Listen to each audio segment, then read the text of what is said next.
God needs no building of stone from which to reign, but dwells in every landscape, and in the presence of the humble will make a home. God needs no building of stone from which to reign, but dwells in every landscape, and in the presence of the humble will make a home. Nice. Now, according to the Gospels, Jesus spent an awful lot of time outside. He actually didn't do very well in synagogues or in the temple. If you were in church last week, you heard the story of Jesus teaching in the synagogue in his hometown, and they weren't real thrilled by him there in the synagogue, and so he went out into the countryside. Jesus didn't do very well with the temple folks. We know what happened at the end as he overturned the tables of the money changers in the temple. Jesus spent an awful lot of time outside. He traveled around a lot, and he interacted with people in what we might call the great outdoors. He spent 40 days in the wilderness at the beginning of his public ministry. He was baptized outside in a river, in the River Jordan. He climbed mountains to deliver the Beatitudes and to be transfigured. In his teachings, he pointed out shepherds and farmers sowing seeds. Likely he was teaching in the pastures and on the hillsides.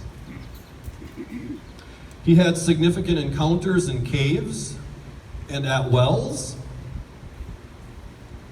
His life ended on a hill.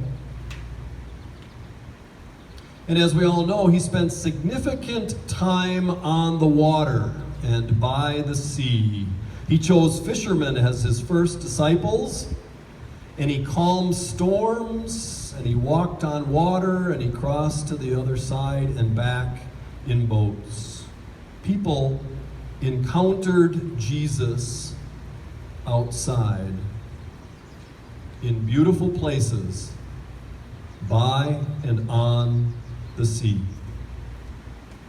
Today we gather to celebrate the gift of God coming to us through creation. We hear that very powerfully in the reading from Genesis, how God had a hand in bringing about the heavens and the earth and all the marvelous beauty that surrounds us. And today we gather to celebrate and to give thanks for this marvelous and beautiful sea by which we gather and where we can encounter God too. So I'm going to invite us to do a little sharing this morning. I have a portable mic, and I'm going to bring it around. And if you would like to speak a little bit about what this lake means for you, or where your favorite place is on Lake Superior, or if you've had a particularly significant or moving experience on this lake and you'd like to share that out loud with folks today, I will invite you to do that. So I don't know if Oprah's still on TV. Is Oprah still on TV? No? She used to walk around with a microphone, I think, didn't she? Kind of. No? Okay. Well, if you want to say something about Lake Superior, a significant event, your favorite place, a particularly moving experience that you've had on the lake, just raise up your hand and I'll come around and you can speak in the microphone so everybody can hear. Who's going to be the courageous first one? It always takes the first one to get it going.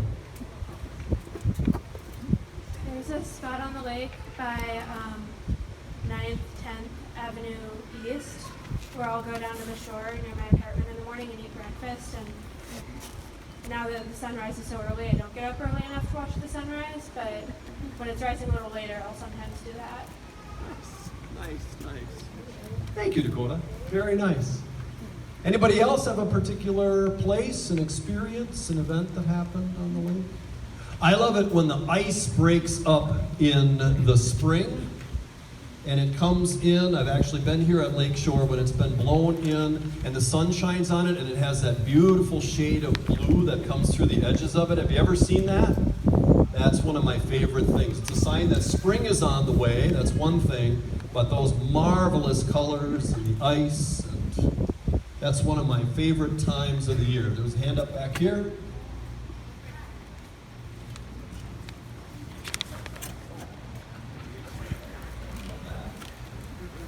My favorite experience on Lake Superior was cruising on the Columbus through the Great Lakes, and much of the time on Lake Superior. Thank you. Who else? Oh, now you're going to bring me all the way back up to the front. All right.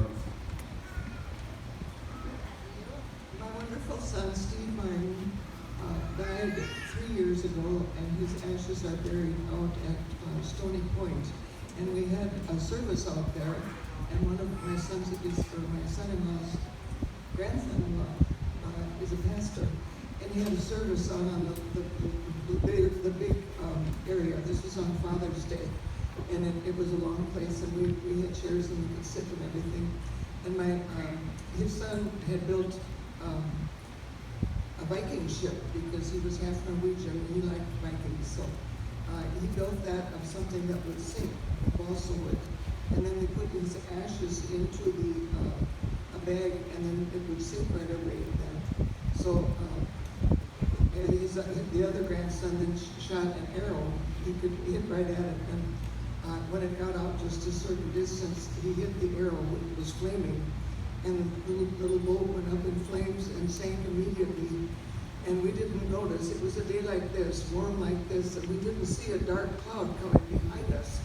And there was a clap of thunder that shook us all.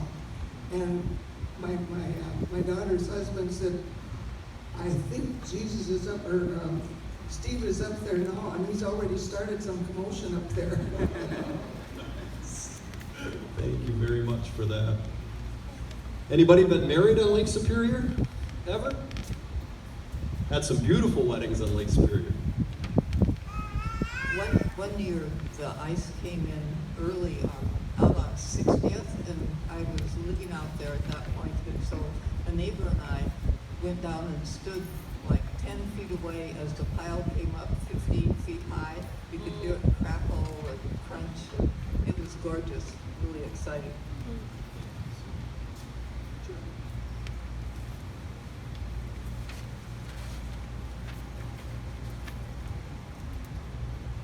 I read something about what a local artist had told us about our connection to Lake Superior. Our bodies are made up of what? A large, huge percentage of water, right? Every time we drink the water we are drinking Lake Superior. It is infused in us. That helps. I mean, I've always been attracted, but that really made sense to me. Thank you, Jill. Hand back here. That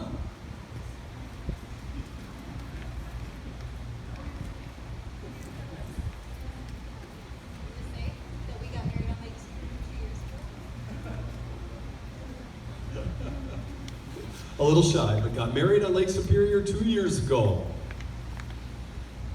Who else?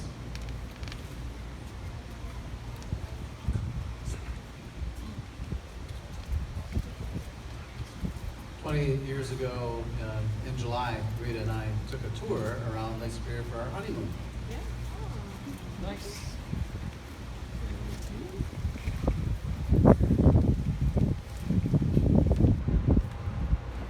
In the Apostle Islands, there's an island, Stockton Island, and on that island is a beach that has, I'm not sure what kind of rocks it is, one of our geologists in the crowd probably could tell me, but the sand actually sings when you walk on it, and it often makes me think of, God's way of creating things that speak to us.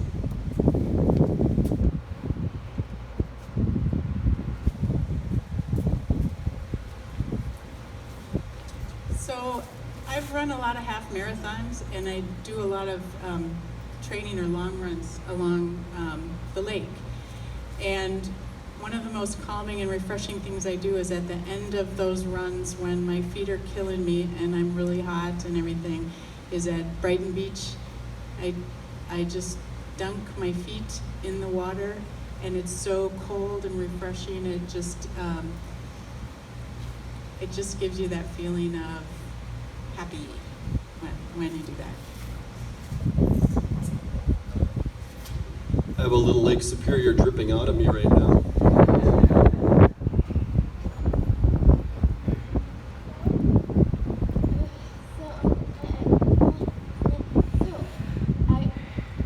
So my parents and me and my brothers go to Florida next week, and then go to hotel, and then I get my mom said to take up a box, and then mom said stop it. So and then I see my uni back there, and then go do some and do dab.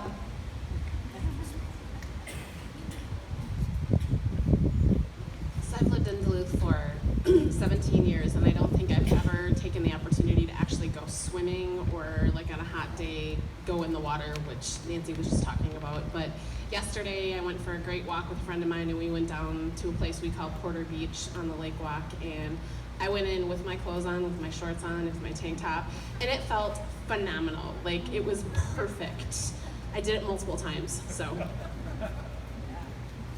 might want to do it again today.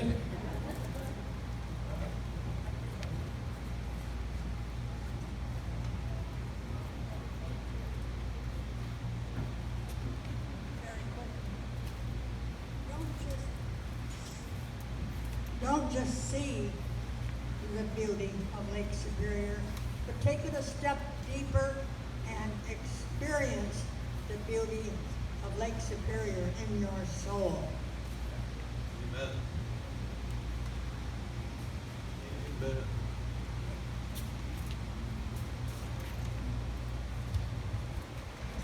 So I got a lot of thoughts and feelings on Lake Superior. One is I don't fish Lake Superior at all, because as a kid my dad used to make me go routinely steer the boat so he could have more lines out, and I just hated it. So this thing never got over that. I've never fished Lake Superior. The comment about jumping in the lake, like yesterday I saw Bill at the Y, and I was working on a bathroom remodel project all day, just sweaty, nasty, and I told him by 5 o'clock, I'm jumping in the lake. So 42nd Street, going down the house, jumping in the lake, completely refreshed, re-energized. And there's a couple of places on Lake Superior that do that for me. There's a place that our family likes to go just north of Brighton Beach, Oakley. And then if you've never done it, if you've never been to Palisade Head and stood on top of Palisade Head and just scared yourself and really put yourself in a place where you are really small and humble yourself, take a drive up to Palisade Head sometime and stand on top of that rock.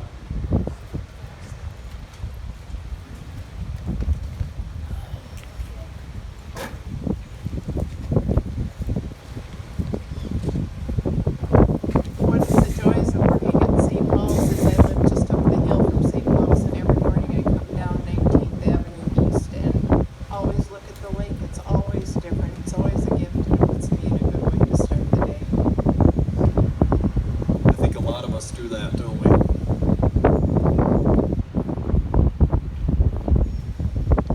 Good morning, everyone. I think the best part about Lake Superior is the polar plunge. I think we have the coldest polar plunge in the United States. And I was just in Yellowstone. Oh, I see, you should have given me the mic. I was just in Yellowstone, and you're not supposed to swim in Lake Yellowstone, but everybody says, oh, it's so cold. I'm like, no, it's not that cold. All right, we'll take two more. So every day before school, we started this maybe in March or even earlier in the winter. My dad and my brother Ernie and I would drive up to Holy Rosary and in the parking lot take a picture right before we went to school. And the lake was always different. Sometimes there was a beautiful sunrise in the sky or a different cloud formation or something. And it just helped. I thought it was so pretty, and we took pictures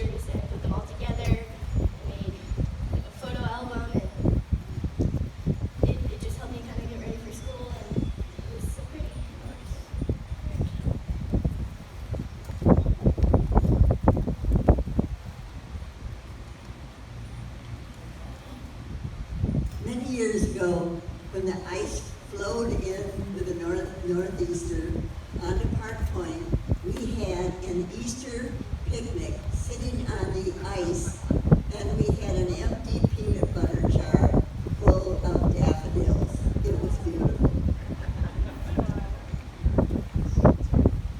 Very, very nice. Thank you all. I'm sure that these memories have sparked many more memories and thoughts, and that is just a wonderful thing to do, to take time in a beautiful spot like this, or in one of the countless other beautiful spots, to give thanks, to God for the beauty of creation, to give thanks for the many, many ways that God makes God's self known to us, especially in the created world around us, which has been given to us as a gift, and which God asks us to be good stewards of. So thank you all for your marvelous sharing. Our service continues.